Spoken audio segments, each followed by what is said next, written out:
ابو نعمان عارم رحمۃ اللہ علیہ فرماتے ہیں کہ میں ابو منصور رحمۃ اللہ علیہ کے پاس ان کی عیادت کے لیے گیا۔ ابو منصور رحمۃ اللہ علیہ نے مجھے یہ ایمان افروز بات بتائی کہ اس کمرے میں سفیان ثوری رحمۃ اللہ علیہ رہا کرتے تھے، اور یہاں ایک بلبل تھی جو میرے بیٹے نے پنجرے میں بند کر کے رکھی ہوئی تھی۔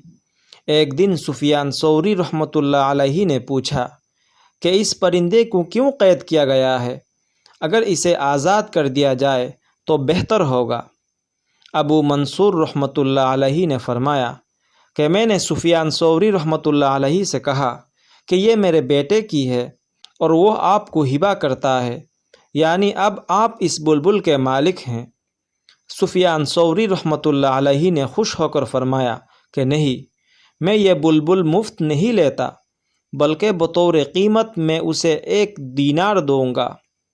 ابو منصور رحمۃ اللہ علیہ نے کہا کہ سفیان ثوری رحمۃ اللہ علیہ نے وہ بلبل پکڑی اور فوراً اسے آزاد کر دیا۔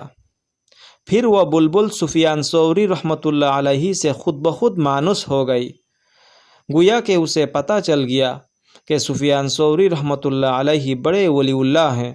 چنانچہ وہ بلبل دن کو اپنے رزق کی تلاش میں اڑ جاتی اور شام کو واپس آ کر سفیان ثوری رحمۃ اللہ علیہ کے کمرے کے ایک کونے میں رات گزارتی۔ جب سفیان ثوری رحمۃ اللہ علیہ کا انتقال ہوا تو وہ بلبل ان کے جنازے کے ساتھ گئی اور بڑی مضطرب حالت میں سفیان ثوری رحمۃ اللہ علیہ کی قبر پر پڑی رہی اور تڑپتی رہی۔ پھر اس کے بعد مسلسل کئی راتیں وہ ان کی قبر پر آتی رہی اور کبھی رات وہیں قبر پر گزارتی اور کبھی پھر اسی کمرے میں واپس آ جاتی۔ بلبل نے اپنے محبوب ولی اللہ سفیان ثوری رحمۃ اللہ علیہ کے قرب میں پرانا آشیانہ چھوڑا۔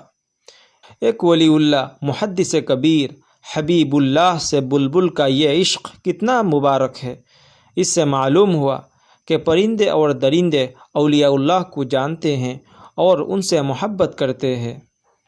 حافظ اصفہانی رحمۃ اللہ علیہ لکھتے ہیں کہ پھر کچھ عرصہ کے بعد لوگوں نے اس غمگین بلبل کو سفیان ثوری رحمۃ اللہ علیہ کی قبر کے پاس مردہ پا کر اسے سفیان ثوری رحمۃ اللہ علیہ کے ساتھ ان کی قبر میں یا ان کے پہلو میں گڑھا کھود کر دفن کر دیا۔